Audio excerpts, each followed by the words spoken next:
Hello, and welcome back to another episode of Into the 99 podcast, where we've got 99 cards. Commander is number one. I am your hostess with the mostest, NekroZach, joined by Brian, Ryan, and Lotus. Hi, guys. How are you doing? Wonderful. How are you on Hey, this Saturday afternoon, Zach? I am doing well. Brian, are you okay? I didn't hear you I was gonna respond to I me was gonna being chime in, cheerful. but I was gonna chime in, but everyone else was talking, so I was gonna let everyone else have their turn. How Canadian of you? I know, right? I'll gladly go last. How are Boochu doing today? Oh, excellent. The sun's shining. I think it's Wonderful. gonna be like another 20-degree day, which for April is weird, what's this thing you call sun? right? So, notably missing from the cast today are Dan and Benson. I wasn't made aware of why they're missing, but Lotus says that she has a clue. Would you care to fill the rest of us in and those at home listening? Well, the last time I heard from a classmate was Dan was drinking a potion from a Quandrix class and kind of passed out. So Benson's on a magic quest to give true love's kiss, apparently. That's just too good. That's so heartwarming. Normally, you guys are doing like a bunch of scary stuff. That one's actually like someone could write a book or a movie or a whole franchise around that. Well, school's now in session, so what's Fan fiction coming soon. Fanfic. So So, I guess with the just quickly with the pre-release, what this weekend? What schools did everyone join? My heart Well, lies with Witherbloom, but the sorting hat shows me as Silver Quill, and I don't agree with it. Lotus, what school you went for? You went for Lorehold, right?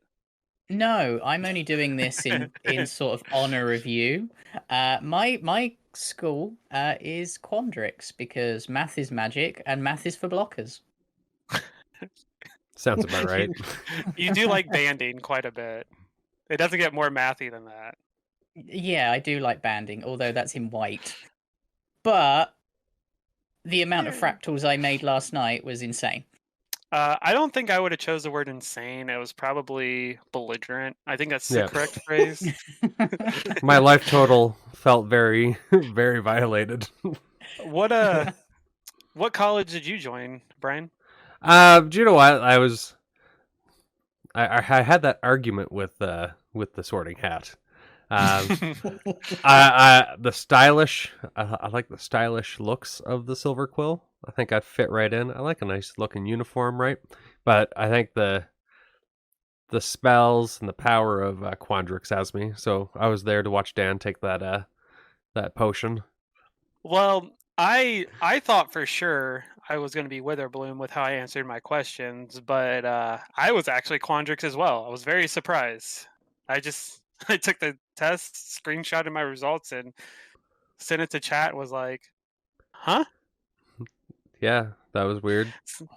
So I don't know, guys. I definitely didn't think I answered like Quandrix, but here we are. With that Quandrix being best.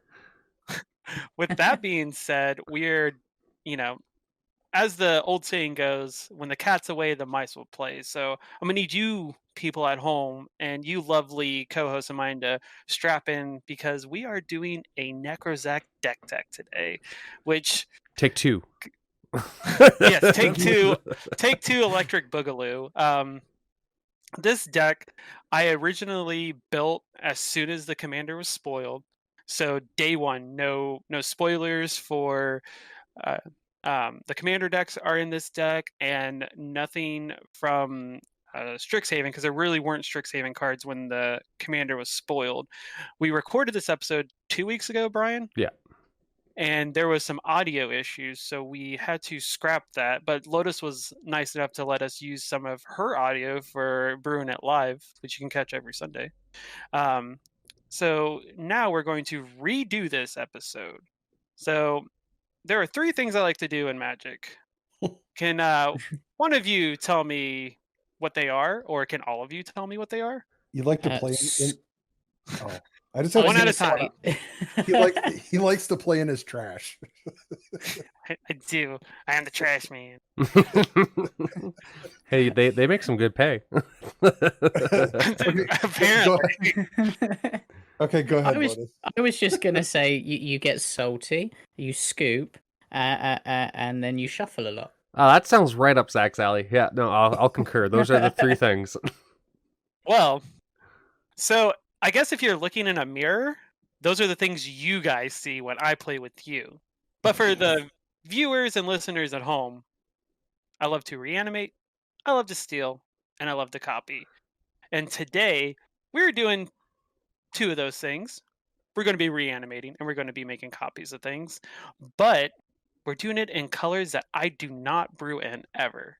So we're doing this in Lorehol, and I'm not calling it by any other associated name with the colors. We're in red and white. We are doing my deck tech on Osgir the Reconstructor. 2 red and white. It's the face card for the Lorehold Commander deck. It's a giant artificer 4/4 vigilance. You can pay 1, sacrifice an artifact. Target creature you control gets +2/+0 until end of turn. You can pay X and tap Osgir. Exile an artifact card with mana value X from your graveyard. Create 2 tokens that are copies of the exiled card. You can only activate this as a sorcery. So we are doing, and what I brewed here is a kind of weird aristocrat graveyard themed deck in Lorehold. I do not like Boros. I like Mardu. I like, Naya kind of, but Lorehold just, I don't know, these spoilers did something to me, and I was super excited to brew this deck. So I have this deck here. It's kind of got a weird construct sub theme. It's not super pushed, but it comes into play later as we go on. I have to preference that because last time I didn't preference it correctly, and I was jumped on by 2 of the co-hosts that were helping me with the deck tech. So Brian. I do have to, in honor of Benson on our first take, we should reference Lorehold as Borhold. Borhold? For Boros and Lorehold. Borhold. Loros? Loros? I like Loros better, but Borhold is what, pouring out for my homies. Yeah, it was coined the first take that never made it to market. So a couple things that I also want to talk about as we go on. When I originally talked about this deck tech, I really thought, because we didn't see anything with the commander deck, I really thought Wizards was going to make this a Voltron deck with equipment. And now, if you've seen the deck techs and you've seen the deck list and you've kind of like listened to what we've talked about, my list was very close to what Wizards end up doing with this deck. So I was super excited about that. It made me feel like, hey, I was doing something right, But I think this is going to be obviously an upgraded version of the deck tech. There are a lot of cards that are in here that you're going to be able to just buy the precon if you like this deck and be able to build and just kind of add on to, because that's what I ended up doing. So we're going to start, as I like to do, in the creature section. We'll just kind of bounce around. So like I said, this is going to be an artifact heavy deck with creatures, and the first one is Arcbound Slith. It's 2 for an artifact creature. Slith, it's a 0/0.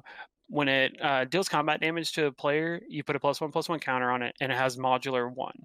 This comes into play with a +1/+1 counter on it. When it's put into a graveyard, you may put its +1/+1 counters on target artifact creature. This is a mechanic I love. I love modular, but I haven't found a deck that I felt really worked the way I wanted to with modular. Last night, we got to do some play testing of these decks, and I actually got to use Arcbound Slith a couple times to pump a few of my creatures, and modular just seems like it's going to be a lot of fun in this deck because we're running a lot of different artifact creatures and we have a lot of different payoffs for our artifact creatures being big. So there are a few more modular creatures in this deck, and we'll touch on those as we go. Yeah, the Slith actually put in a lot of work, and Slith is one of the characters or creature types that I wish there was more of, because I do enjoy if you do this, you get a +1/+1 counter for the other colors, but this modular one for this one, it did great last night. It gave you a big blocker that, it dying allowed you to have a big blocker that let you do stuff. Yeah, and there are a few other creatures and a few other cards we'll talk about as we get to it, but I was able to reanimate that without having to exile it a few times, which was really nice. The next card that was in my list that was also in the precon is Felden of the Third Path. It's 1 red for a legendary creature, Human Artificer, 2/3. You can pay 2 and a red, you tap Felden, you create a token that's a copy of target creature card in your graveyard, except it's an artifact in addition to its other types. It gains haste, sack it at the beginning of the next end step. This is another great way to copy your things in the trash. We have a bunch of different things that we're going to want to throw away. We have a bunch of different things that people are going to want to remove. It ends up just doing a ton of work, and making copies of things is great. As you'll see moving forward, we have a lot of different ways we can utilize ETBs off of artifact creatures or be able to make even more copies of the things that we have. So Felden's sweet. Does someone want to take the next card? The next card is Foundry Inspector. It's 3 colorless for a 3/2 artifact creature construct. And it has artifact spells you cast cost 1 less to cast. This seems like an absolute no-brainer in this deck. There's really not much else to add. Yeah, this one put in. It allowed him to put in some like quick drops yesterday. Yeah, and then anything that's running artifacts, if you can get them out faster, because most of them cost maybe 2 or 3 mana. So if you're like, I can play like 6 artifacts for 1 mana a piece, amazing, pure profit. Yep. Next up, we got Gadgrack, the Crown Scourge, 2 and a red, legendary creature dragon. Flying, Gadgrack the Crown Scourge can't attack unless you control 4 or more artifacts. Oh, well, that's not going to be a problem. And at the beginning of your end step, create a treasure token for each non-token creature that died this turn. And Gadgrack is a 5/4. See, we're going straight to H now, so I'm wondering where Goldspan Dragon is. I didn't want to go too super heavy on the treasure theme, so Gadgrack just seemed like good value. Goldspan Dragon is very good, but I didn't want to do it for this deck. That's fair. Makes So sense. we go into H, which is Hellkite Igniter, 5 red for a dragon, flying haste 5/5. For 1 and a red, it gets +X/+0 until end of turn, where X is the number of artifacts you control. Mr. Just artifact fire breathing. Yep. The big It's beefy very- dragon It's very silly. that could be Can used multiple times. Yeah, I was Yeah. gonna say you can stack it and it becomes very, very dumb. This is in the deck to close out the game. Dragons and artifacts are just best friends, as is in the typical fantasy lore. So having this guy in it, typically paying 7 for a 5/5 of flying is kind of rough, but paying 7 for a 5/5 flyer with haste feels much better. So this had a good place in the deck, I think. Well, dragons love their treasure and trinkets, right? Makes Yes, sense. Yeah. yes, they do. The next card is Midnight. It's a 0-cost 1/1 construct. It's just a vanilla for 0, but the fact that it's a construct and it's a 0 can be really relevant as we move on. There are a lot of different, obviously, payoffs like Hellkite Igniter and a few other things in the deck that want to really utilize having a 0 drop. So being able to cast this whenever we want is pretty impactful. This is another insane card I feel like in this deck, and it's another closer in a bunch of different ways. It's Metalwork Colossus. It's an 11. It's 11 cost 10/10 construct. Metalwork Colossus costs X less to cast, where X is the total CMC of non-creature artifacts you control. Then you can sacrifice 2 artifacts and return Metalwork Colossus from your graveyard to your hand. In a lot of instances, this can just be free. Yeah. I'm happy you did not draw this card last night. It would have been very problematic because, like I've been saying, there are a bunch of different ways to really utilize our creatures. Metalwork Colossus is great just for the simple fact it's a 10/10 for 11, and you can, in a lot of cases, you're not going to be paying 11 for this guy.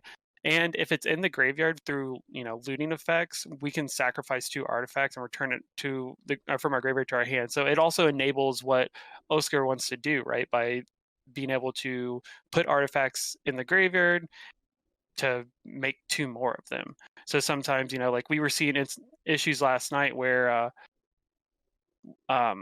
creatures were turning into frogs and getting getting kind of put out to pasture, so to speak. So being able to get rid of them in some fashion, or be able to get rid of like cards we can't normally interact with, is kind of nice with Metalwork Colossus. Or to do it at instant speed if someone's going to do that effect is pretty big.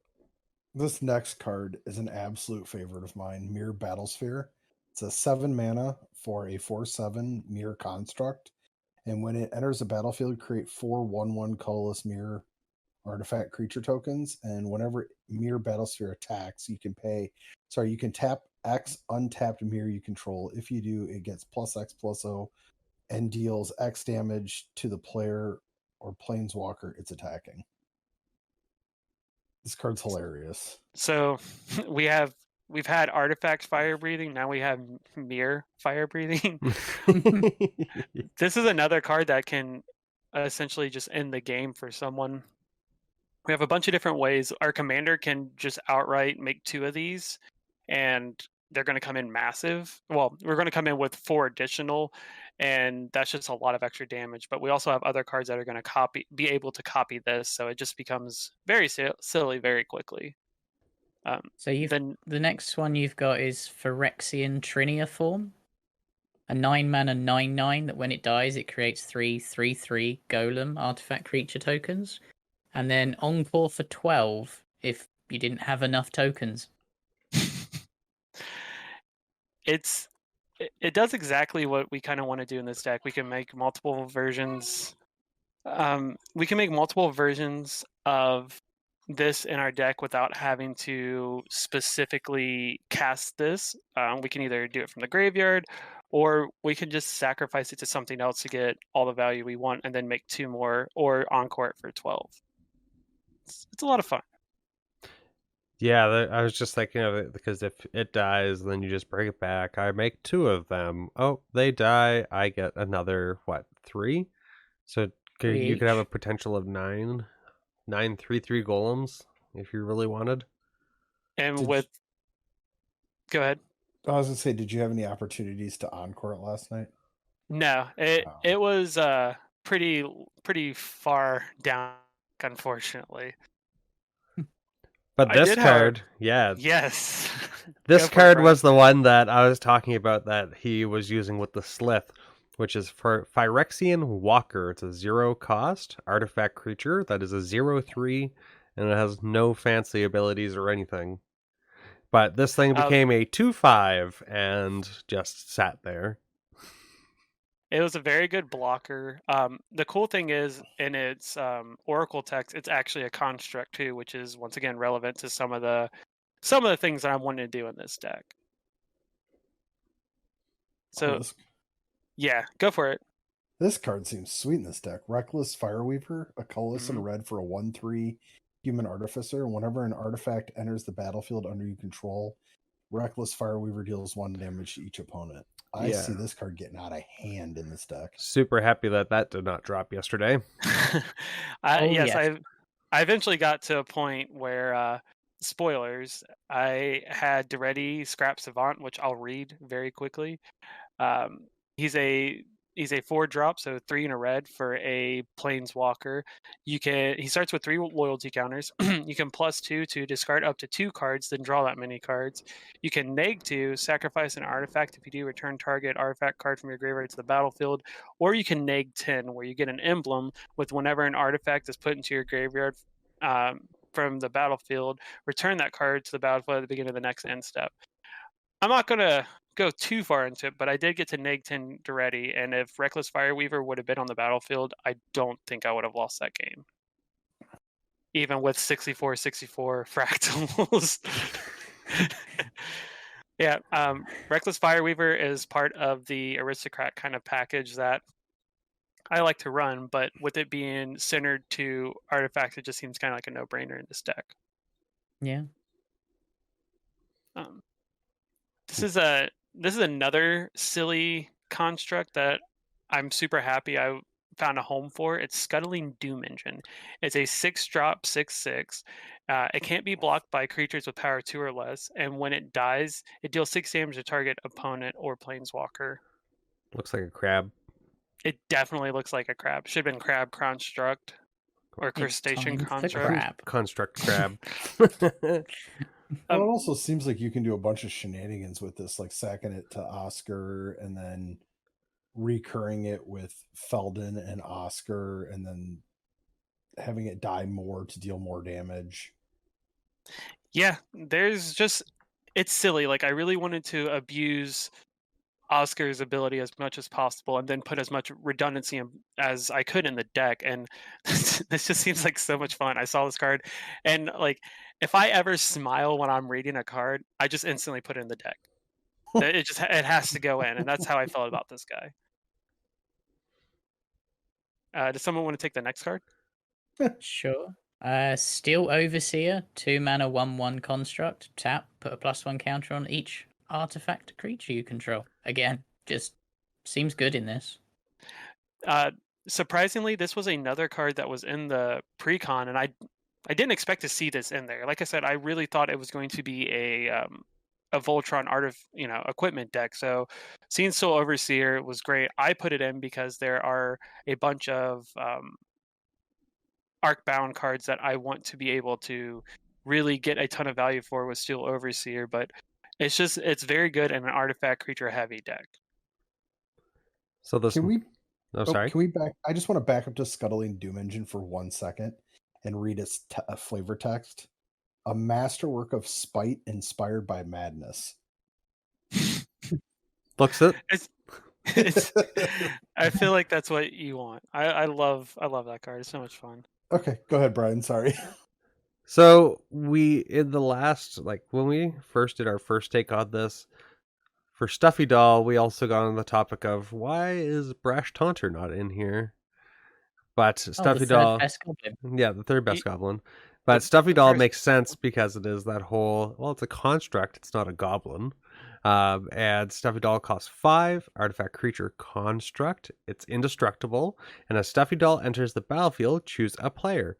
Whenever Stuffy Doll is dealt damage, it deals that much damage to the chosen player. Tap Stuffy Doll to deal 1 damage to itself. But wait, why not? Oh, it dies, and I make 2 Stuffy Dolls, and I name the other 2 players. Yep, that's exactly my thought process. It's a construct already, which is great, and Brass Taunter is a billion times better than this card, but the fact that it is an artifact, we're going to get more value out of it in this deck specifically. In any other instance, you play Brass Taunter. It's better than this. This instant, it's not. So this is another card I was really, really excited about when it was spoiled, and the set that it was spoiled in, but I really couldn't find a home to utilize it. And I think in this deck, it just works beautifully. It's Traxxas, Scourge of Krug. It's a 4-drop legendary artifact creature construct, 7/7. It has trample, and when it enters the battlefield, tapped and doesn't untap turn or untap step, but whenever you cast it an Exoric spell, you untap Traxxas. There are a lot of really, really degenerate combos you can do with that. I'm not doing any of those in the deck that I'm aware of. I literally just want to basically have Vigilance on this guy, and it's a 7/7 for 4. There are a lot of things that really care about it being a 7/7, and it's a construct. So it just seems good in this deck. Having multiple of these is also fine because we can get around the legendary text later on. So that does it for just the normal creatures. The next thing I want to go into is our I think we're going to do our sack outlets. So like any good deck that I build, there are a billion sack outlets because not only am I going to utilize it through, value, but also I think any commander deck you build should have a sack outlet in it because sometimes people are going to frogify your commander. Sometimes, people are just going to exile your stuff. Or an elk. That was Okay. why it's always me as well. So having the sack outlet, can protect you, because it's better to be in the graveyard where you can potentially interact with it than in exile where you can't do anything about it. First card, and the first actual card I bought for this deck, Arcbound Ravager. It's a 2-drop artifact creature beast, and it's a 0/0. You can sacrifice an artifact, you put a +1/+1 counter on Arcbound Ravager, and it has modular 1. I remember when this card was so much more expensive. Yes, it has Yeah. been reprinted into the ground, and it had like I think an F&M promo or something like that, Mhm. so it became much more affordable. I've always wanted to play with this card. I've always wanted to play with modular, and this is the deck for that. We have a ton of artifacts. This is another way to put artifacts in our graveyard, but our payoff for this is like immense, because our Arcbound Ravager is going to keep getting bigger, and when it dies, we can just move those counters to something else. It was like, to me, it's like what the Ozolith, the like baby Ozolith. You know what I mean? Like, Yeah. it can store the counters on it and then move elsewhere. This next card, I was so excited. Yet another card I wanted to do something with. It's Bosch Iron Golem. I saw it It's an hit your 8 graveyard, and I was like, "Oh no!" Yes, that's what I want. That's exactly what I want. So Bosch is an 8-drop. It's a legendary creature, artifact golem. It's a 6/7 with trample. Those are great stats, but that's not what we're here for. Its ability is 3 and a red. You sack an artifact. Bosch Iron Golem deals damage equal to that sacrificed creature's CMC to any target. You remember earlier where I was talking about Metalwork Colossus being very good in this deck? Yeah, Oh, Bosch just goes over, palms Metalwork Colossus's head, and then throws it at someone, and does 11 damage. not a fan. Seems Seems fine. You've also got Bryon's Stout Arm as well. Yes, I do. Two red, white for a 4/4 giant warrior lifelink. Red and tap, sacrifice another creature. It deals damage equal to the sacrificed creature's power to target player. I wonder if this and Arnie Brokenbrow would do a good pairing. I think so. I think it'd be great. I love, sacrificing stuff is already cool, but if I can throw it at someone, that's even better. Arcbound Ravager becomes insane, and he has lifelink, right? So I get to gain life. It's a win-win. No, Being able you to, don't need to gain life. like, I just want to be able to have either Bosch or Brian on the field, have Scuttling Doom Engine, throw Scuttling Doom Engine, and then do Scuttling Doom Engine, death trigger on someone all in one turn, which is very reasonable to do. So total of 12 damage. This next card, Goblin Welder. It's 1 red for a 1/1 Goblin Artificer. You can tap it to choose target artifact a player controls and target artifact card in that player's graveyard. If both targets are still legal as the ability resolves, the players simultaneously sacrifice the artifact and return the artifact card to the battlefield. I do not remember this card being that wordy. Yeah, it's very silly. Now, do you think it's worded this way, Lotus, to prevent people from being able to respond to the ability? Is that? It's to clear up things where someone would go, I'm going to sacrifice whatever this is on the battlefield. Oh, it's in my graveyard. I'm going to return that thing. Right. Hold on, I want to find the original printing and the wording on the original. But we would just to clarify how it works. They made it this wordy just to clarify that the artifact is sacrificed at the same time as the other one's returned. So the original wording was just tap, exchange target artifact a player controls for target artifact card in that player's graveyard. Yeah, it sounds like it needed some clearing up there. So what I really like about this card, and I don't think a lot of people really think about it, is can be used proactively or retroactively, right? You can either sacrifice your Memnite for your Bosch that's in the graveyard, which is what I was hoping to do last night. Or if someone has something really scary, you can make them sacrifice that and reanimate that expedition map that can get any land. Yep. Not just basics. I wonder who thought that. I don't know, Brian. So Goblin Welder Suite, another thing. Goblins love artifacts. Makes sense that there are goblins in this deck. And the next one is a card that I know all too well. It is Grinding Station. It costs 2. And it is an artifact, and you tap to sacrifice an artifact. Target player puts the top 3 cards of his or her library into his or her graveyard. Whenever an artifact comes into play, you may untap Grinding Station. I wonder who's getting milled. So that's, once again, it can be used proactively or retroactively. You can use it to mill someone who decided they were going to Enlighten Tutor or Vampiric Tutor, or you can use it on yourself because you need to fill your graveyard a little bit more. We have a bunch of things to reanimate outside of Osgir and Felden. Or, once again, you just can mill someone out. It's very possible. You can get into loops in this deck where eventually you can just mill people entirely. This card could also be Blasting Station. I just like the practical applications of being able to mill myself as opposed to just outright doing damage. I didn't put Firing Emancipation in this deck, which felt very weird, but I think if you were to go that route, which is very reasonable, this should become Blasting Station. Makes sense. So this card, I feel, is super sweet, and I think more people need to be playing it. It's Martyr's Cause. It's 2 and a white for an enchantment. You can sacrifice a creature and prevent all damage to a creature or player from one source.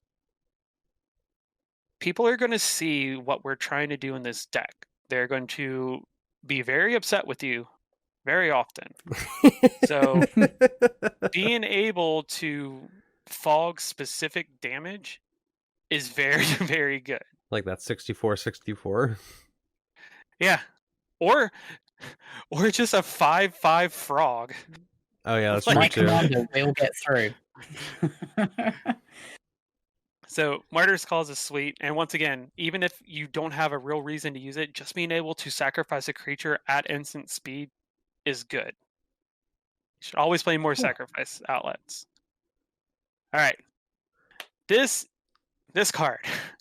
I was so excited. I finally found a home for this card because, once again, it has modular, and I love modular. This is the deck for it.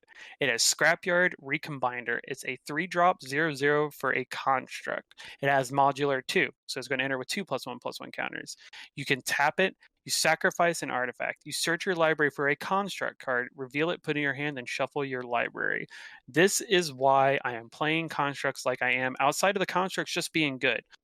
Being able to get my Metalwork Colossus, or being able to get the Memnite that I need to maybe do some weird combo, or even just Foundry Inspector. Like, people will Enlighten Tutor to get a Soul Ring. This is kind of what we're doing here. Instead of that, we're getting our Foundry Inspector to be able to make our stuff cheaper so we can be ahead of the curve. Well, plus you're able to do this every single turn, or you probably have some sort of shenanigans to do it multiple times. Yeah, it's very reasonable. And even too, worst case scenario, you can just make this thing huge. Like, I love this card. There's really no downside. So those are our sack outlets. They're sweet. They make me happy, but they don't make me nearly as happy as my reanimate pile. Always. There always has to be one. Oh, I think we have 11 in this section. I'm going to talk about the first one, and then I want you guys to talk about the rest. So the first one, it's another Arcbound card. It's Arcbound Reclaimer. It's a 4-drop golem, which is very frustrating. It should be a construct. And it's a 0/0. It has modular 2. And you can remove a +1/+1 counter from Arcbound Reclaimer. Put target artifact card from your graveyard on top of your library. We can do this at instant speed to rebuy our artifacts. The thing that I like about Lorehol specifically than Boros is we have more of an ability to really have more value base. Like, we kind of can do what Feather does, right?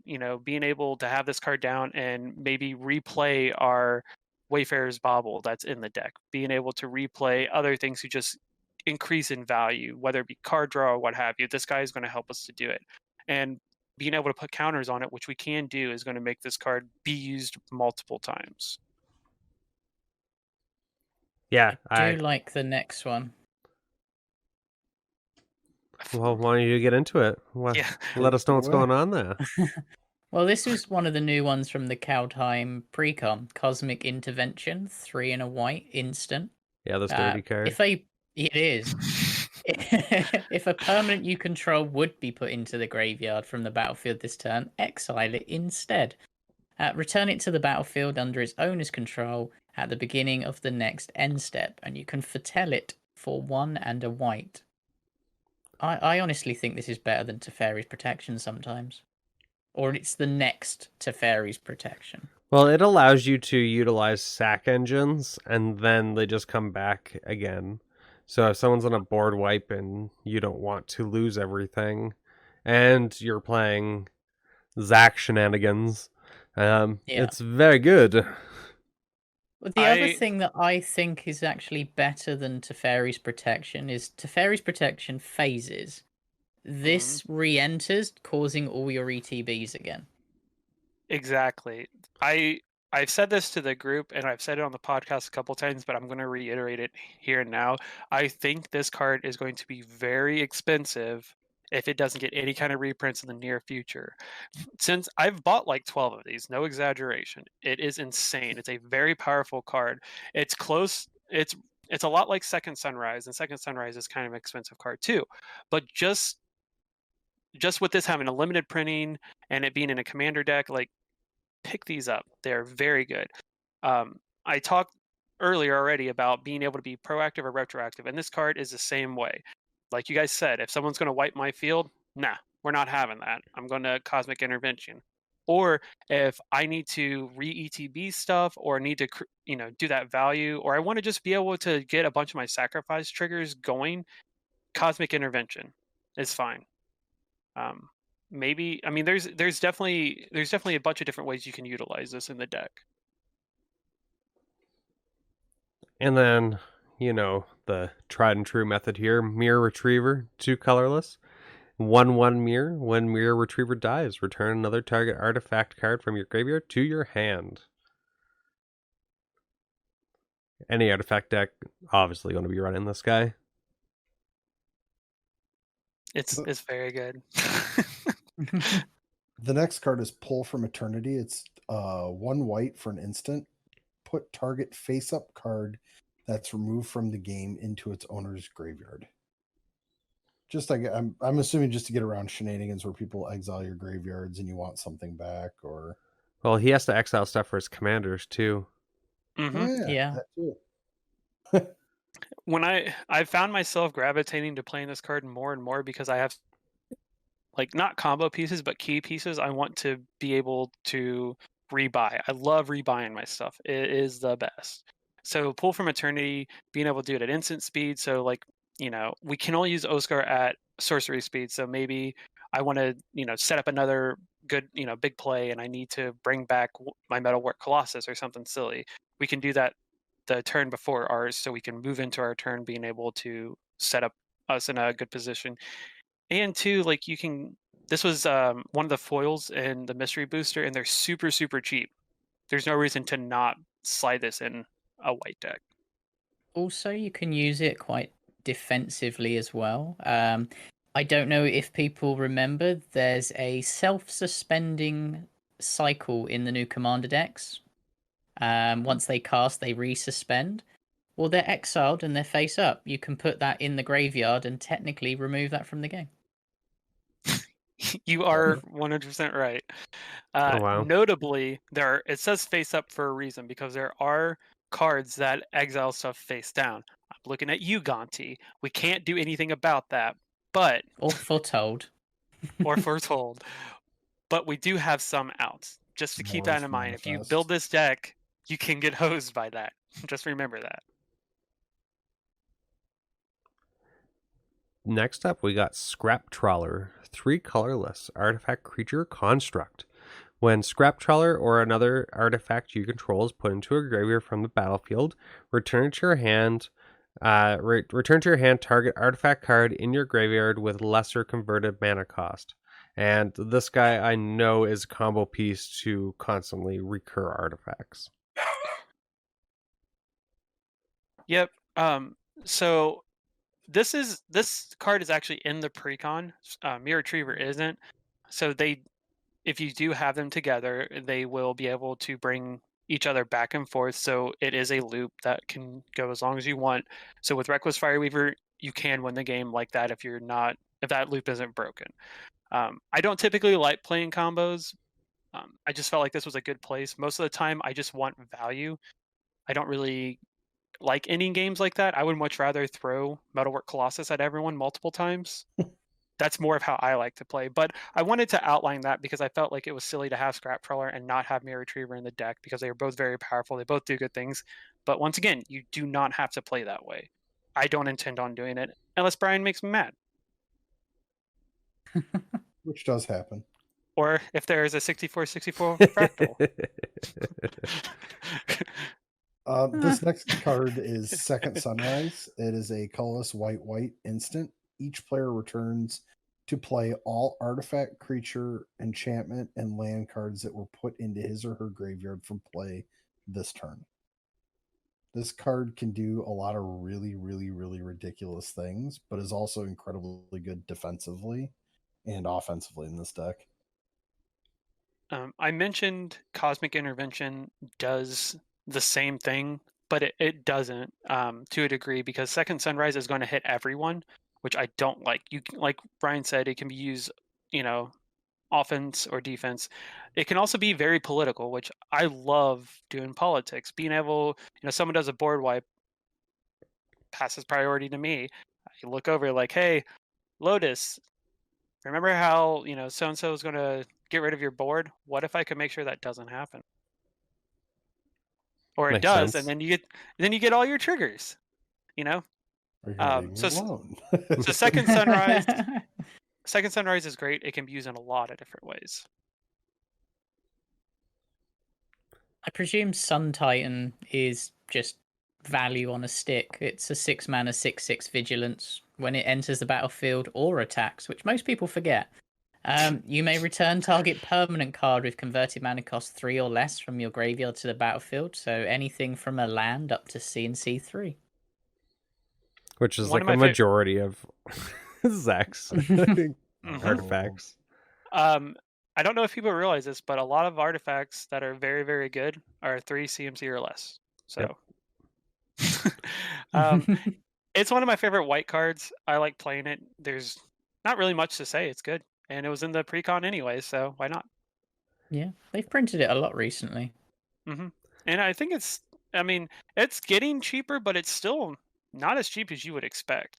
It's like Soul Ring. No matter how many times they print it or reprint it, it's still going to be like $5. Yeah, it's good in every deck. Any white deck, really. Oh, and then we got here Teshar, Ancestor's Apostle, which again was another deck tech that we did a while ago with Bento Box. And then Zack built like a budget version of it that still went the same route of reanimation. So Teshar, Ancestor's Apostle, is 3 and a white. The legendary creature Bird Cleric with flying. Whenever you cast a historic spell, return target creature card with converted mana cost 3 or less from your graveyard to the battlefield. And Teshar is a 2/2. So we can see how good this is already. This card is so powerful. It is insane. Like I play it in almost all my white decks now because it's insane. Like it just is. When Dominaria was spoiled and like I saw this card, I immediately dismissed it. Then we did that episode with Bento and we got to play against his deck and boy did we get smashed on turn 3 we consistently. Got spanked pretty hard. I built a $50 version of this deck only using commons and uncommons and it's freaking nutty. There's no reason not to play it in this deck. There's just not. A lot of our stuff that we care about, our creatures, everything we're casting is going to be historic. So you just get all the value. And I'm here for the value. Zack, this next card's all about what you like to play with. It is. Trash for treasure. 2 colorless and a red for a sorcery. As an additional cost to cast this spell, sacrifice an artifact. Return target artifact card from your graveyard to the battlefield. It's so powerful. Bonkers. So I mean, set up loops. You can set up ETB loops, sacrifice the same creature, bring it back just to do stuff with it. Well, that's the thing. It's any artifact. You can sacrifice any artifact to get any artifact. So, if you want to be super degenerate, Mycosynth Lattice. If you just want to do silly things like this card is insane. It was another one that I wanted to play, didn't really have a deck for, and finally Osgir was like, here are all these cool cards you want to play, and I am your home for those cards. In Borhold.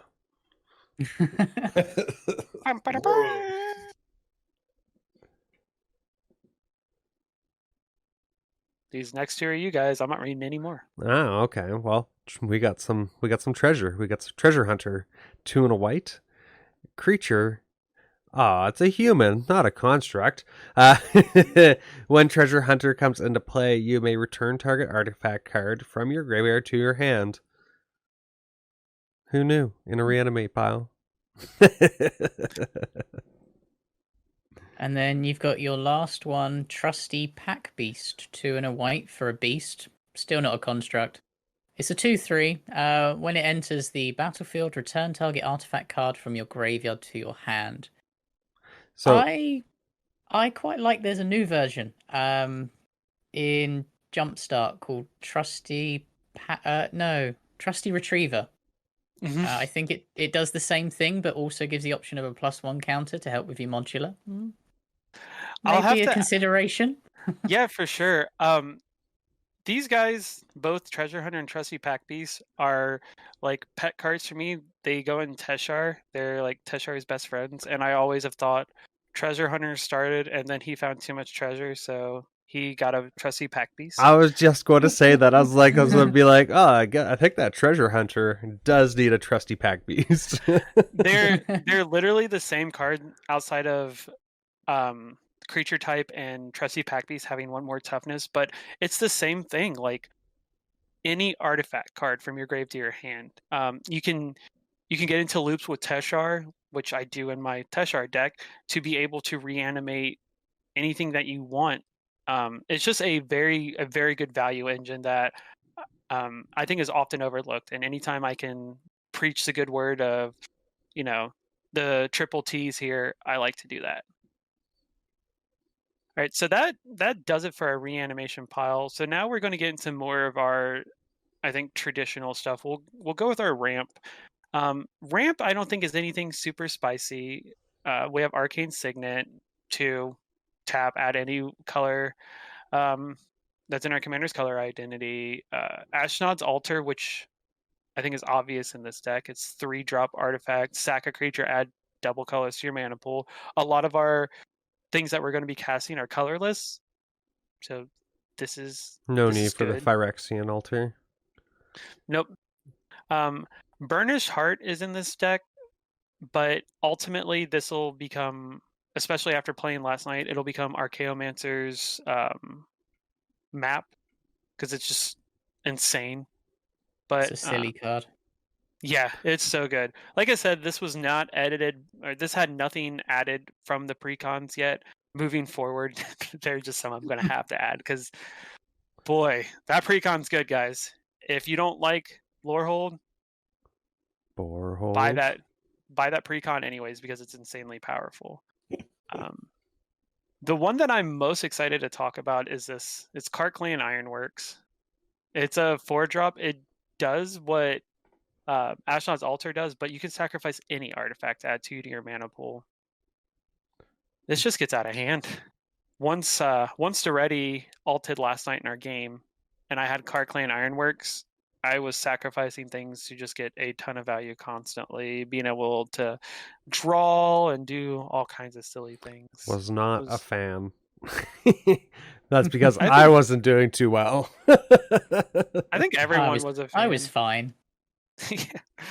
Then we have our Soul Ring, our Solemn.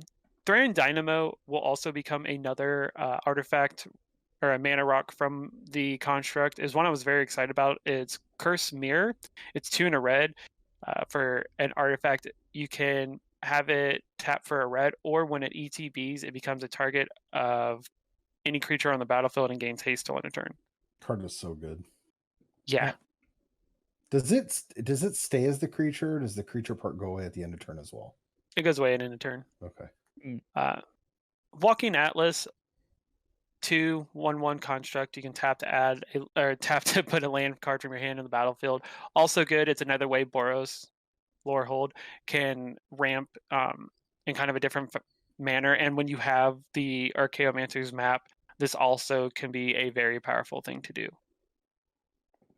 If you're behind or not behind. And then Wayfarer's Bauble, just good value. Our removal section, I think, is pretty standard for me. Do you guys want to delve into that one?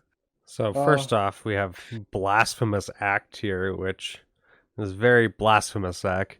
I thought we coined that a different name. I don't remember it.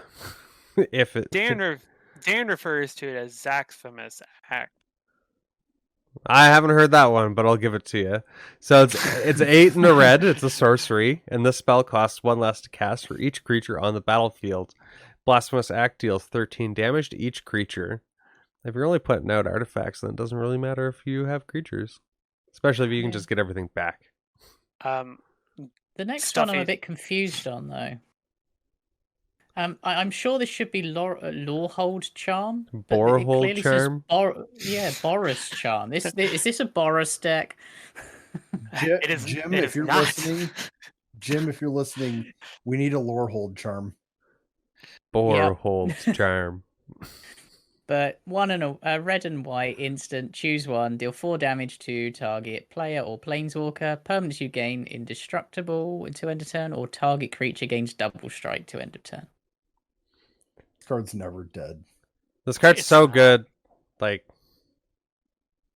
it should be in every Lorehold deck that's out there. Surprised that Isochronic Scepter's not in here. I thought about it, but every turn my stuff's indestructible. Get out of here. It wouldn't have been for that. It wouldn't have been for that card, though. I have actually never seen this next card. It's Crush Contraband. It's 3 and a white for an instant. Choose one or both. Exile target artifact or exile target enchantment. See, this one's still good for its CMC. Like, 4 for an exile effect still isn't even that bad, because there are problematic artifacts and enchantments, but I guess it isn't white. There's much better removal in white, but again, I like exile over destroy. If this was green, it would cost a colorless and a green. Yep. If it was blue, it'd be free. So in white, I would argue that there aren't better versions of what this card does. Mainly because, yes, we can destroy, but there aren't very many situations where you're getting to be able to exile artifact and enchantment for 4 at instant speed. The card I was going to talk about that this is most comparable to is Return to Dust, but you have to do it at your main phase to get 2. Granted, you can choose 2 artifacts or enchantments. It's when you have to choose one or the other. Yeah, I didn't see the both on this one, actually. So, yes, I would say the 4 CMC is perfect. Mm-hmm.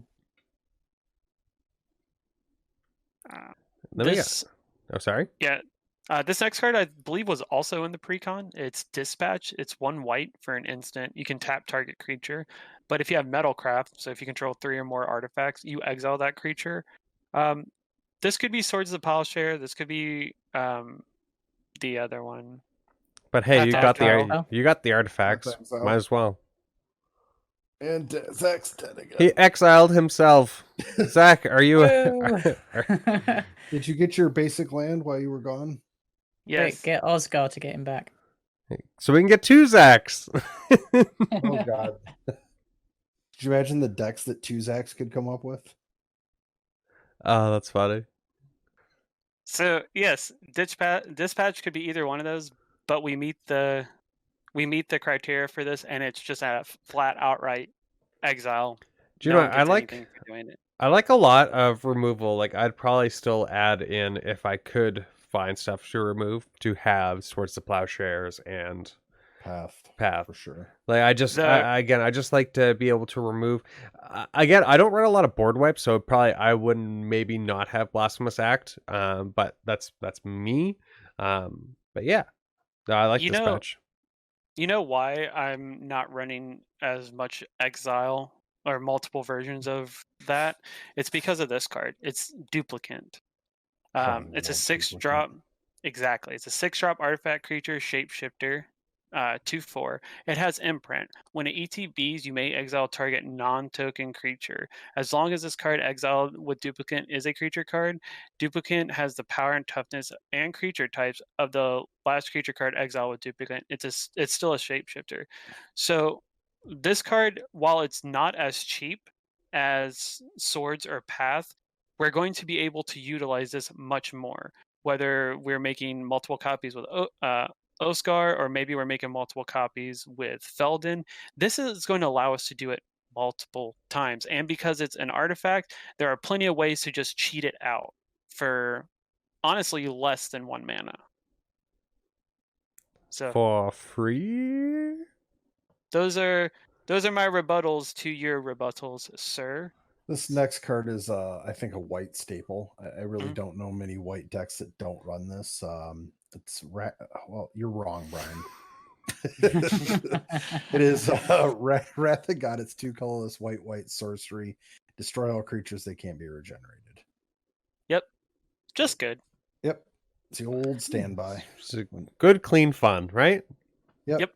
Very When So- things get out of hand, call down the Wrath of God. So there was our removal. So draw. One of my favorite silly pet cards to play that ends up being very, very good is Brass Secretary. It's a 3-dropped artifact creature. I'm fairly positive it's a construct, but I can't remember. And it's a 2/1. You can pay 2, sack Brass Secretary, and draw a card. This is just a good card. It's a pet card for me. I found it when I was really getting into my Teshard deck and needing to find like cheap alternatives to how to draw cards. But this card just really have a downside for what this deck wants to do, and it's 2 to draw a card by sacrificing this. So there's a lot of things that can trigger. I like it. Zack, it is in fact been errated to be a construct. That's what I thought. I was looking it up as I was talking We're about staying it. on theme. Woot. Construct tribal. So next up we got Cathartic Reunion. They don't look that happy, I'll be honest. But we got it's a colorless and a red. It's a sorcery, and as an additional cost to cast a spell, discard 2 cards, and you may draw 3 cards. Again, I don't want these artifacts in my hand. I want them in my graveyard. Mm-hmm. Yeah. Next card is Combustible Gearhulk. Ugh. Mm-hmm. It is 4 colorless, red for a Green. 6/6. It is a artifact creature construct. It has Mhm. first strike, and when ETBs, target opponent may have you draw 3 cards. If that player doesn't, put the top 3 cards of your library into your graveyard, and then Combustible Gearhulk deals damage to that player equal to the total converted mana cost of those cards. I'd be There is having my no sorry. downside to the. I was gonna say there is no downside to this card. Yeah, I'd be having my fingers crossed, hoping for those 0 drops. Yep. I Give would me love that. those Cheerios. I would love nothing more to see this card kill the person that doesn't let you draw 3 cards. Well, You're it's like, really you're at 20. I'll hit you with the Masterwork Colossus, a Mirror Retriever, and Scuttling Doomage. it's really silly because with Arcbound Reclaimer, for example, you're able to like, are you going to let me draw cards or do I mill? And you can set it up to where you can get, if Metalwork Colossus, for example, is in your graveyard, you can have it do 11 damage to someone because they're like, no, I don't want you to do that. So it's fun. I like it. There's, like you said, no downside. Nope. We already talked about Doretti, so we're going to move past him. Very good. And it came in Precon. Go to Faithless Looting then. Doretti did come in the Uh, Precon? Yes. That's awesome. Mm. Sorry, that's go pretty ahead, sweet. Lotus. So yeah, Faithless Looting is a single red sorcery. Draw 2 cards, then discard 2 cards. Flashback 2. We know how Oh. broken this is. We love it. I love it. It makes me happy. And it came in the Precon with the art with one of the best thieves in the multiverse. Dak Faden. I love Mhm. Dak. Or the So late Dak Faden. he'll come back, I believe. This next card, I got to play last night. I had kind of trouble getting it online, but when I was able to finally start utilizing it, it became very good. It was very good, just value engine. It's Quicksmith Genius. It's 2 in a red for a human artificer, 3/2. Whenever an artifact ETBs under our control, I can discard it, or you may discard a card. If you do, draw a card. This also comes in the pre-con. It does everything we want to do in this deck. It gives us our card draw. It's kind of frustrating if you don't have cards in hand because you have to discard first to then draw. But still, once you have that kind of like, okay, I have one in hand at the very least, you can start turning through your deck and start filling your graveyard to be able to utilize it. This next card might seem like it's underpowered or like underwhelming, but Oh, it's not. it's not. I play One- this in my Cherie deck, and sacrificing it every turn for it to come back every turn to draw a card is it's insane. So it's Sky Scanner. It's a 3-drop 1/1 Thopter. It's an artifact creature, obviously. It has flying, and when it ETBs, you draw a card. I play this in Teshar. A lot of cards are harkening back to Teshar because it has the same kind of things that I want to do in this deck, but I feel like it can be more powerful because of having the additional color and the abilities that red gives us for artifacts.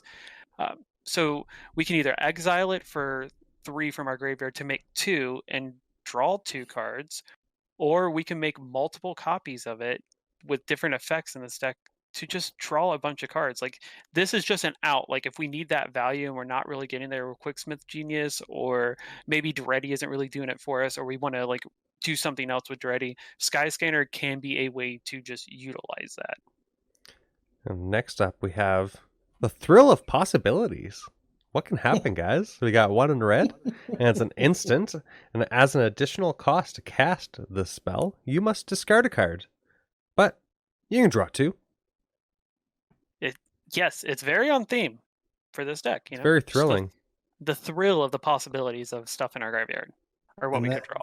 And then there's a tormenting voice that is in your head, and it is a colorless and a red, but it's a sorcery. But as an additional cost to cast a spell, discard a card and draw 2 cards. I'll be honest, that is not a tormenting voice in your head. That is a shrieking dragon at my body. Is that a yeah, it's something big. I'll just discard my whole hand and run away. Yeah. If this was 2 and it said discard your whole hand, I would still play it. That's probably better, honestly. Well, yeah, because you just want to get rid of all your artifacts regardless. So it makes sense to me. Speaking of getting rid of our artifacts, we have Gamble. It's 1 red, and it says search your library for an Urza. And put it directly in the grave. No. I love you very much, Benson. And it says search your library for a card, put that card in your hand, and discard a card randomly, then shuffle your library. I wish somebody would and it would require way too much work to figure it out, but what the odds of you actually just always discarding the card that you search for? Because it seems to happen way more often than it doesn't. Well, it becomes very easy depending on how many cards you have in hand. Yep. Yeah. Yeah, but Benson's notorious for like a grip of 7 and pitching the card he goes again. We're just good at picking. This is true. There's just no downside for this, honestly. Like, if I'm casting it, I probably don't care what I discard. I might just be casting it to just discard anything in my hand, honestly. Like, no cards in hand. Go to get something for the bin. Yeah, I'm fine with that. In this deck, It just becomes an entomb then. Yeah. I got to take this next one. Yeah, I was going to give you the credit for this. I forgot about this card existing, and Ryan reminded me. Goblin Engineer is a colorless and a red for a 1/2. Goblin Artificer. So are we playing? We're playing Tribal Artificer Construct. Yeah. When Goblin Engineer ETBs, you may search your library for an artifact card, put it into your graveyard, then shuffle your library. Can't talk today. Pay a red, tap it, sacrifice an artifact, return target artifact card with CMC cost 3 or less from your graveyard to the battlefield. Yep. Does exactly what you want it to do in this deck. Yeah, I get to, like Lotus said, entomb an artifact and then bring back another artifact. It's very good. Yeah. Yeah. And it's got the So fancy Time Spell Remastered old school border, which I makes it way opened better. one. I was very happy about that. So the two enchantments that we're running in this deck, or at least two of them, are Anointed Procession, which seems very, very good. It's 3 and a white. If an effect would create one or more tokens under your control, it creates twice that many instead. So those two, what are they called here? The two Triniform? ones that deal 6 damage now become 4. Scuttling Doom Engine. Yes, I was thinking Phyrexian Triniform is what That's you were true, talking yeah. about. Oh yeah, Or- the golems, yeah. So what we Oh. had start with 9, we got 9 golems, and then add another 6 to that, 15 golems.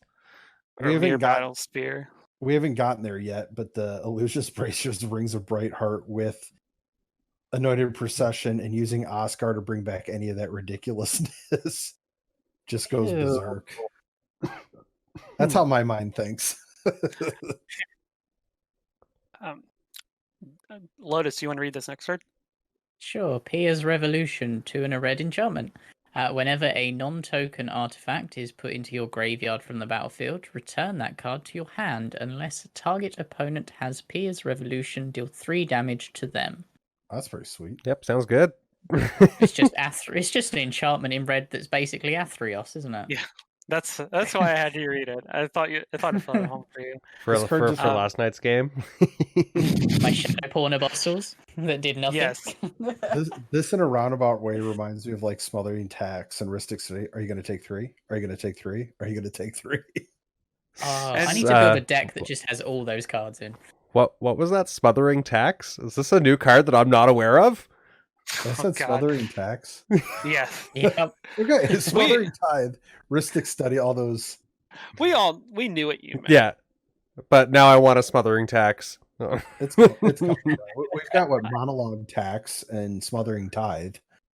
We just need to combine the two of them together. So moving down to one of the last two sections we'll talk about. These are just, I call them artifacts because I didn't really have a home for them, and they all basically do the same thing. The first one is Helm of the Host. It's a 4-drop legendary artifact equipment.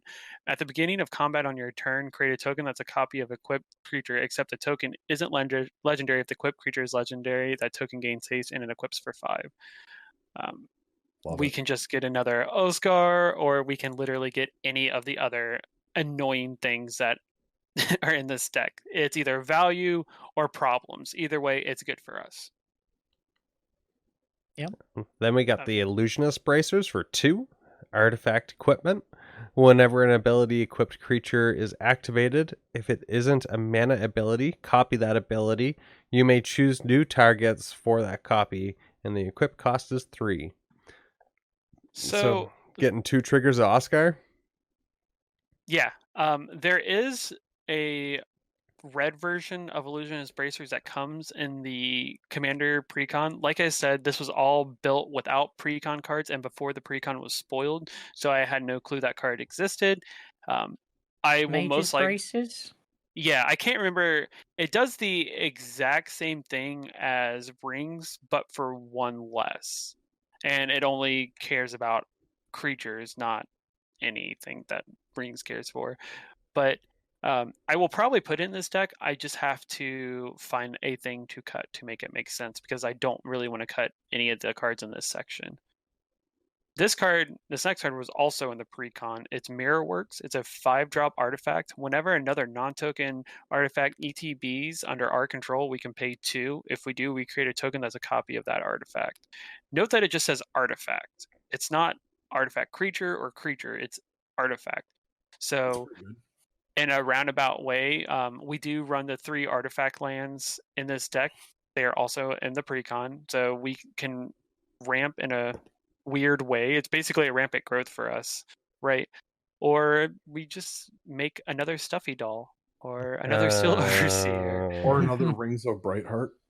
I don't know, like it's just the ceiling for this card feels very high to me. Does someone want to take Rings? Yeah, we've mentioned it enough. So the next card is Rings of Brightheart, which is 3 3 colorless, it's an artifact, and whenever you activate an ability, if it isn't a mana ability, you may pay 2. If you do, copy that ability. You may choose new targets for that copy. Which, this is bananas. There's just so much copying stuff, and I'm happy that you didn't get any of these last night. Yeah. I feel like we still have to talk about the lands, but I feel like the ceiling for this deck is very high. What I really like about Osgir is there a bunch of different ways that you could brew this guy. This is just the route that I went. I very much love playing out of my graveyard and copying things, and this was the first time I could do this effectively, in my opinion, in the colors. Like, I don't like red and white on their own. Now, because of Strixhaven, there are 2, maybe 3 other Lorehold commanders I want to brew because this school really gave us something unique to deal with, really unique to play with.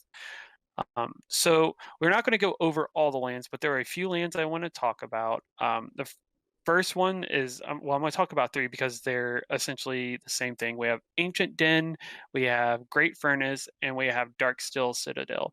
They're all 3 artifact lands. 1 taps for red, 1 taps for white, and 1 taps for colorless, but it is indestructible.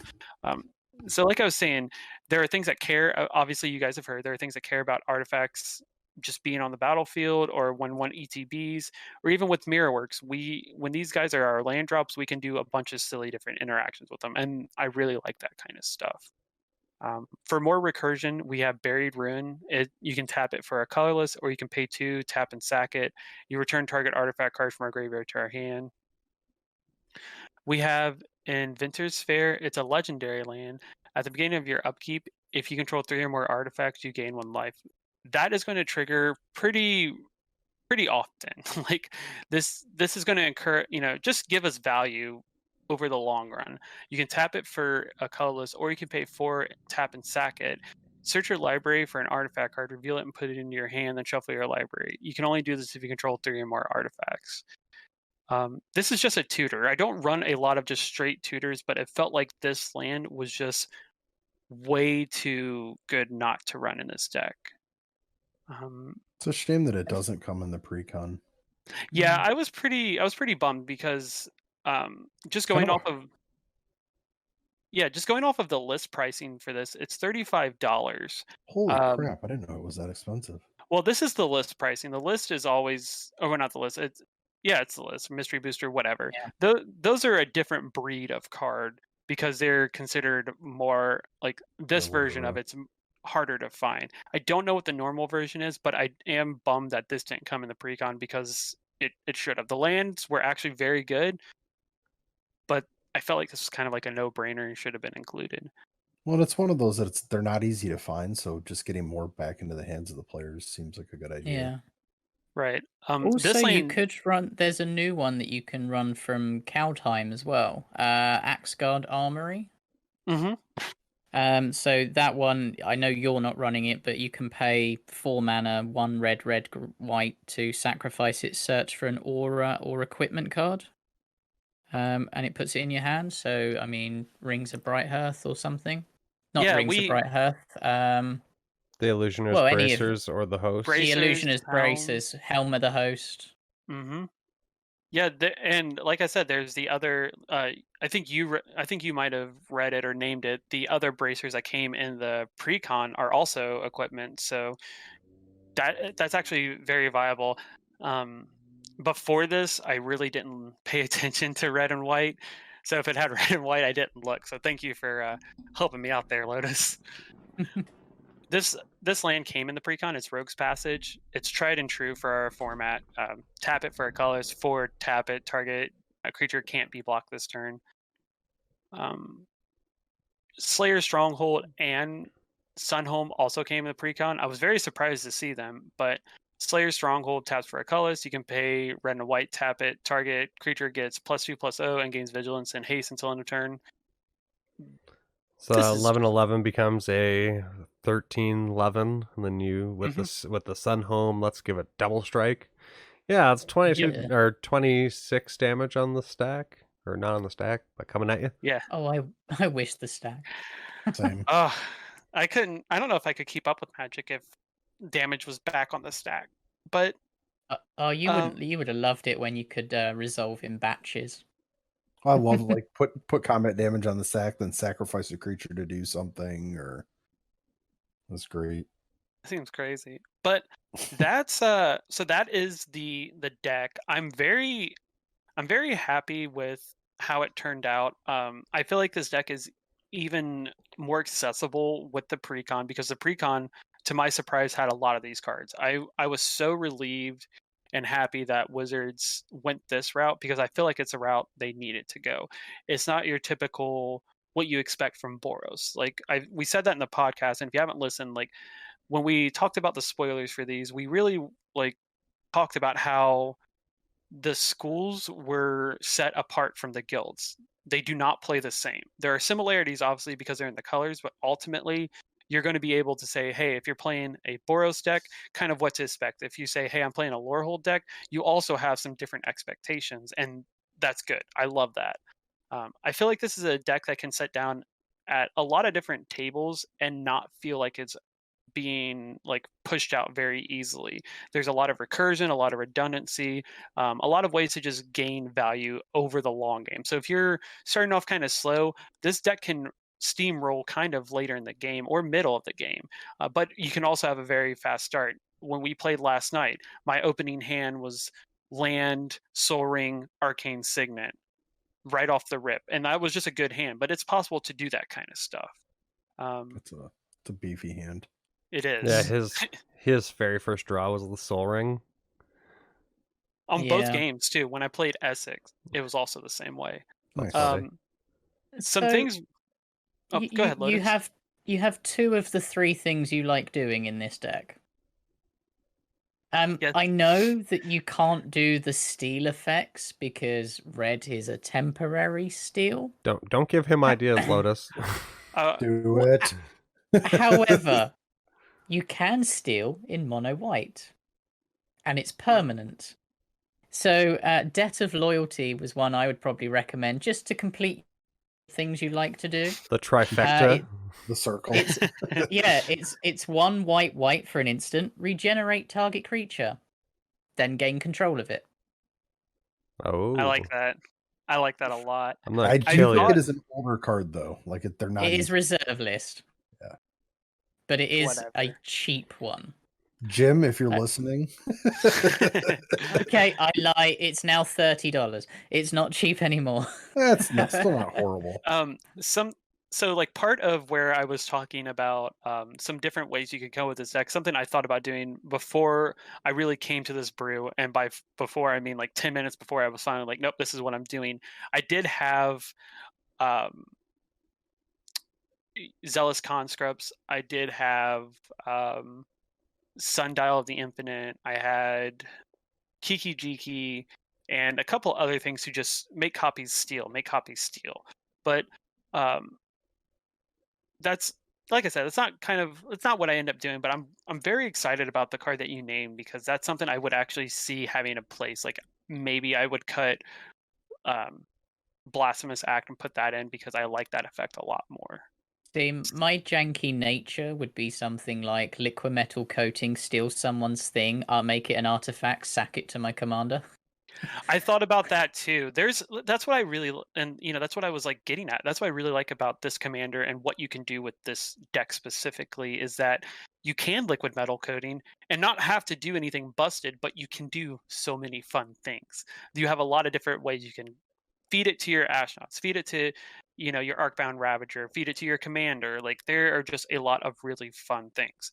Now, the thing that this deck can suffer from, obviously, board wipes can put you behind. We have a bunch of different ways to really recover from those nicely and maybe start back quicker than other decks.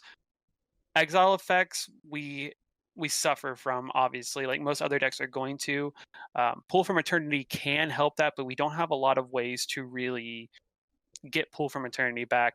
And Graveyard Hate is going to be rough. Like a lot of the decks that I build, I try to make it so that I can recover from Graveyard Hate, but I suffer from it. You Rest in Peace me, Bajuka Bog, anything like that, it's going to be kind of hard to deal with. We have outs being in white to be able to handle the enchantment graveyard hate that normally my black decks can't really touch. So that is a plus in this deck. I think you can. There are some combos that like I wouldn't play them as you could infinitely, but you could take those out and maybe put some more slower cards in or some like flashier cards to scale the deck down. But you can also supercharge this deck, I think, very quickly. There are a lot of things that I'm playing that are not as optimal as they could be because that's how I wanted to brew the deck. So Osgir is definitely one of those. I don't know that it would be what you would see at a CEDH table, but I would argue that the shell of what this deck does and the colors and the value you can get from Osgir, you could run it at a very, very high power level and not get bullied at the table. Unless you're facing fractals. Yes, unless So- you face fractals. In typical Zack fashion, a pro and a con that I will give this deck. The pro is I have a copy of Lorehol Precon sitting at my FLGS right now, waiting for me to pick it up. The con is I have a copy of the Lorehol Precon sitting at my FLGS ready to pick up.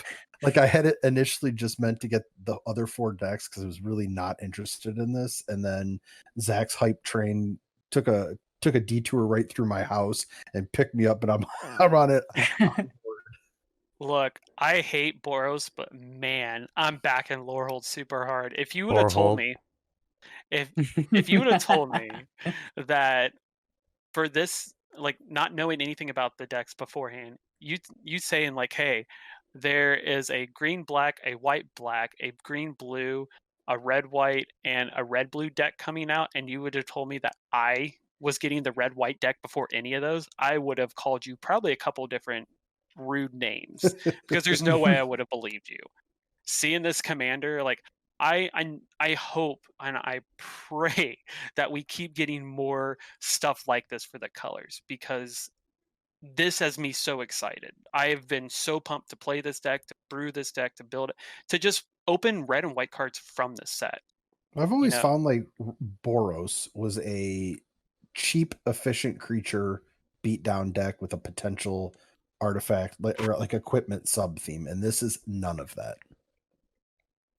Yeah, like I took my Teshar deck, the things I like about it, and I made it do more. I made it be more flashy, which is I feel like what red is good at, right? When I think red, I do think of flashy, like mean aggressive cards, and Hellkite Igniter is all of that, and it makes me happy. Do you guys have any pro or cons that you want to throw out, or any other like closing thoughts about my deck? So for me, to have a red-white Reanimator-esque deck to be able to be used in those colors is absolutely amazing.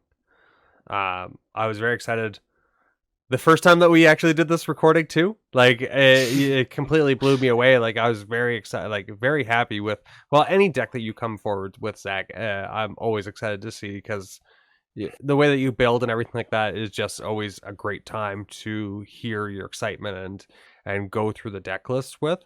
And Thank you. I enjoyed playing against this deck last night. Like it put in work, it did things, it went up against multiple double-digit fractals, I guess is what they're called. I just kind of sat there and twiddled my thumbs.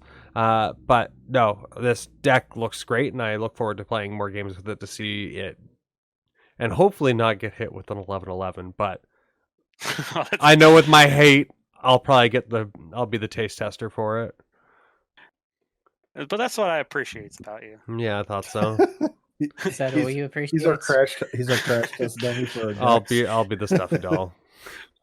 Lotus, do you have any inputs or any thoughts?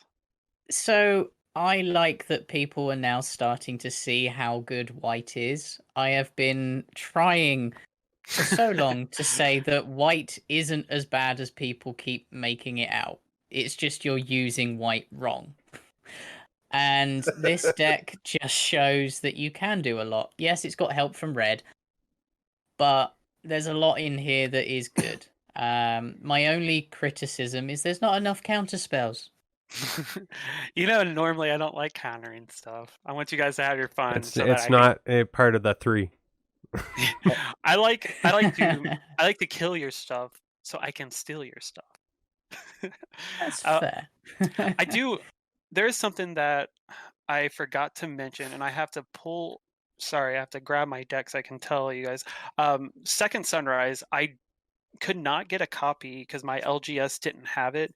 And with me getting commander decks and playing Digimon, I didn't really have the ability to get some of these cards. So there are two cards I wanted to touch on very quickly before we finally close out. It just came to me last minute. So Second Sunrise was going to be another reanimation card that I didn't have. So it became, from the precon, it became Wake the Past. It's kind of expensive. It's 5 red, white. It's a sorcery, but it says return all artifact cards from your graveyard to the battlefield. They gain haste this turn. They gain haste until the end of the turn. That's pretty good. Which, a one-sided reanimation effect, even that expensive, and it gives him haste, seemed very, very good to me. And I was actually excited to run it instead of the... Well, if you're sacking everything to Clark Clan and making the mana, it's not that bad. Because you'll get it all back. True. Some more reanimation that I wanted to try out, because I was missing another card, and I can't remember what it is, and I don't want to take up too much time, was Reconstruct History. It's a sorcery. It's 2, a red and a white. Return up to 1 target artifact card, up to 1 target enchantment card, up to 1 target instant card, up to 1 target sorcery card, and up to 1 target planeswalker card from your graveyard to your hand. You exile Reconstruct History. Like I said, the deck that you see before you, I didn't do any edits to. We played a game last night, and I needed to fill some slots because my order didn't come in. But this card just was in the pre-con, and I think it's in the it's in the main set as well. And it is just nuts. Like 4 calls to do any of that, and you can get all of it. In this deck, we can literally get one of each of those permanent types back from the grave to our hand. And the last card I want to just skim over is Lashil, I think is how you say it. Clockwork Scholar. It's 2 and a white for a 2/4 legendary creature, Elephant Artificer. Prevent all combat damage that would be dealt to attacking artifact creatures you control. Whenever 1 or more artifact creatures ETBs under your control, draw a card. This ability triggers only once each turn. Oh, that's just Dolmen's Gate on a creature. But being able to draw cards in mono white, and it's once each turn. Yeah. And it's ETB, it's not cast. So once I got to Doretti, his ult, and I was suddenly Clark Clan Ironing Works, my Wayfarer's Bauble. That was a card each turn. So those were just a couple things I wanted to skim over very quickly because I felt like I would be remiss not to. But I think that does it all for us today at the Into the 99 podcast. Please, if you like this deck, tell me why you like it in any fashion. You can find me at NekroZach on Twitter and Instagram. If you hate this deck, you're wrong. So I don't want to hear about it. If you're building Osgir or any of the other commanders, please reach out to me and let me know, because I'm excited to talk about Magic all the time. If you would like to support us in a more monetary fashion, we have a Patreon where the 3 lovely people you see here have done amazing things to the tiers, and Benson is also chopping up cards and saving cards to send to our patrons as well. Do you guys want to add any more? Because I'm blanking on some other things. We have 2 additional shows that you should check out. We have Parallel Thoughts with the guy right below me, Zack, and Benson, who's sadly not here. I wonder if he's given Dan that true love's kiss yet. And then we also have Parallel Thoughts, which is every Sunday at 4 p.m. Mountain Standard Time, hosted by our very own Lotus, which is to my left. I don't do Parallel Thoughts. I do Brewing It Live. Yes, Brewing It Live. There we go. And as well, if you want to get into the 99, or not just get into the 99, but wear it, you can check out our merch store, where you can find lovely merch that helps support us.